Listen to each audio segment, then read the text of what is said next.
주제를 좀 바꾸라고 코드 음악을 치고 왔는데 교육 이야기 좀 해보죠. 우리가 연말에 이제 마지막 방송일 것 같은데 우리 교육위원회 오래 계셨던 서동민 의원께서 최근에 이재명 대통령이 각 부처 업무 보고 받으면서 그 교육부 장관하고 했던 거죠.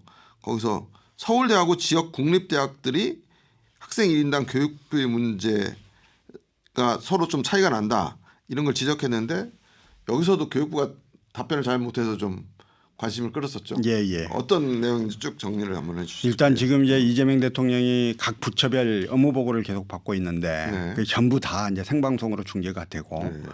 그러다 보니까 굉장히 디테일한 걸 많이 하는 대통령. 으로서는 그렇게 지금 이미지가 돼 이제 있죠. 완전히 그 국민들 그걸 이제 인식하게 됐고 대신 그 와중에 또 잘못 걸린 사람들은 계속 이제 그렇죠.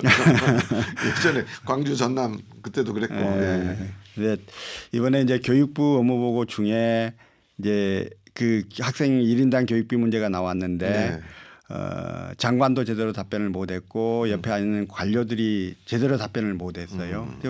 그게 분명 그 예상되는 질문 내용이었을 텐데 왜 그랬는지는 모르겠는데 어쨌든 그날 이제 대통령이 관심을 가졌던 건 이제 이 문제였어요. 네. 예전에 우리가 서울대 10개 만들기 그렇죠. 이야기를 한 적이 예, 있습니다. 예. 서울대 10개 만들기 이야기를 하면서 왜 이런 이야기가 나왔냐면 학생 1인당 교육비가 네. 서울대와 지방 거점국립대 그리고 지방 국립대들 사이에 너무 큰 차이가 난다. 그러니까 여기서 1인당 교육비라는 거는 국가에서 지원하는 교육비 말하는 거죠. 그러니까 이제 학생 1인당 교육비는 예. 그 학교에서 교육 목적으로 사용되는 예산을 학생 수로 나누는 거거든요. 네. 그래서 이제 어쨌든 그런데 지금 학생 1인당 교육비가 서울대가 6,600만 원 정도가 되고요. 1인당? 1인당 1년에. 예. 그런데 이제 우리 지방 거점국립대 그러니까 전남대, 전북대 이런 데들이 평균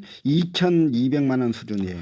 3배가 차이 나네요? 거의 3배죠. 그러니까 이렇게 큰 차이가 나는 문제에 대해서 그냥 지방 국립대에 대해서도 더 많은 지원을 하자 이런 이야기를 하니까 일부에서 뭐라고 이야기를 하냐면 그 학생 1인당 교육비가 그렇게 서울대하고 다른 데에 차이가 나는 이유는 국가의 지원 규모 때문에 그런 게 아니고 예컨대 서울대는 잘 나가고 돈 많이 버는 동문들이 많으니까 발전기금도 많이 내니까. 그렇죠.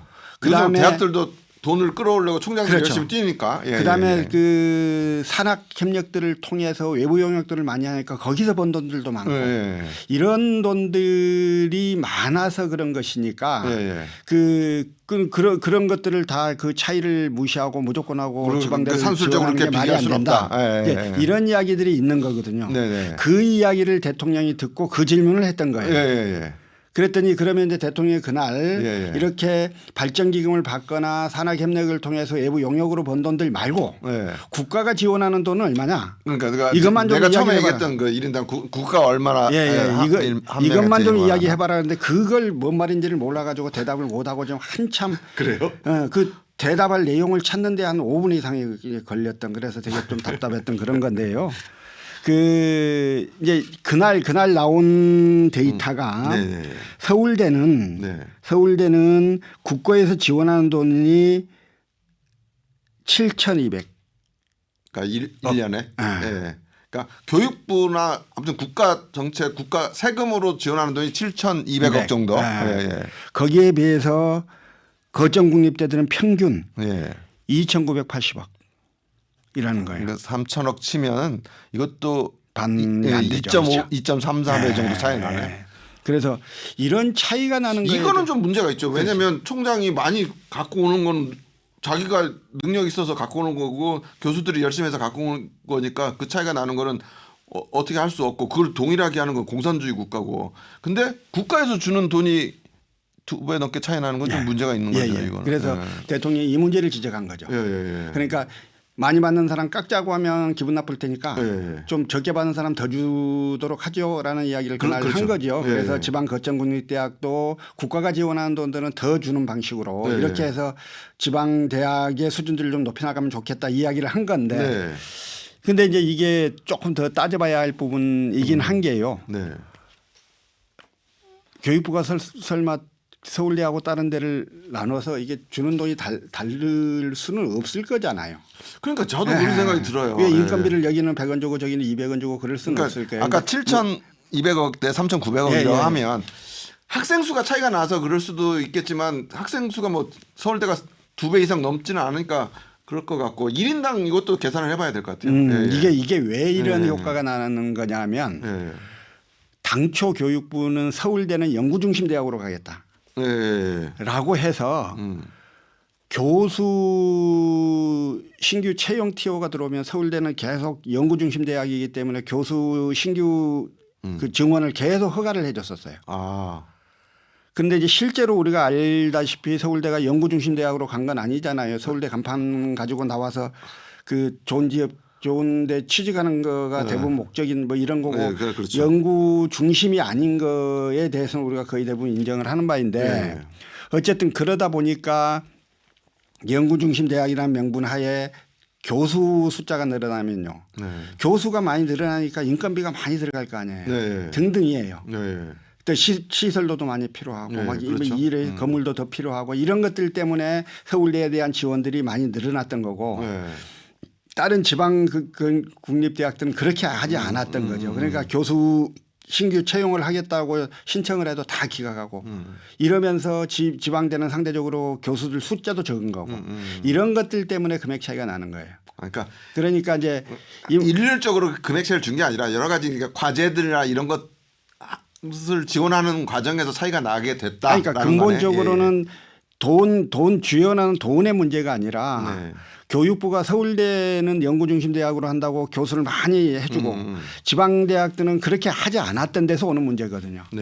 그렇다면 이제 앞으로 이 문제를 어떻게 풀어야 되는 거냐. 우선 지방에도 훨씬 더 많은 교수들 그리고 교수 1인당 학생 수의 비율도 서울대하고 거의 맞춰가도록 이렇게 지원들을 이렇게 강화를 해야 하고 그다음에 상대적으로 적은 기자재나 건물에 대한 지원들도 더 강화를 하고 하는 방식으로 해야 되는 거죠. 그러니까 이게 서울대와 지방거점대의 그 지원 금액이 다르다고 하는 게 차별해서 줬다라기보다는 그 조건을 차별적으로 만들어 버렸던 거죠. 그 조건. 그래서 이 조건을 동일하게 만들어야 하는 건데 그러려면 이제 그러면 거점국립대학들을 어떻게 갈 거냐, 거점국립대학도 그 연구중심 대학으로 갈 거냐, 뭐 이런 문제들에 대해서 종합적 논의들이 있어야 하는 거예요. 맞아요. 그러니까 서울대 10개를 만들면 10개가 다 연구중심 대학으로 갈 수는 없는 거 아니에요. 그러니까 각각의 특성 있게 가야지 뭐 서울대 똑같이 그거를 지방에 10개를 만드는 건 아무 의미 없고 각각 자기만의 특성화 있는 대학을 만들어야 되는 건데 그런데 근데 어느 데는 연구 중심 대니까 돈이 더 많이 가고 어느 데는 뭐 취업 중심 대학이니까 돈이 좀 적게 오고 이러면 또 우리나라 이 평등 의식이 과한 우리나라에서는 또 서로 비교하게 될 거고. 그러니까 어떻게 풀어야 돼요? 취업 중심 대학이라면 취업 활동을 더 강화할 수 있는 여러 가지 방법들을 찾아줘야 될 거잖아요. 그렇게 되면 결국 연구 중심 대학이나 또 취업 중심 대학이라는 개념은 없습니다만 없습니다.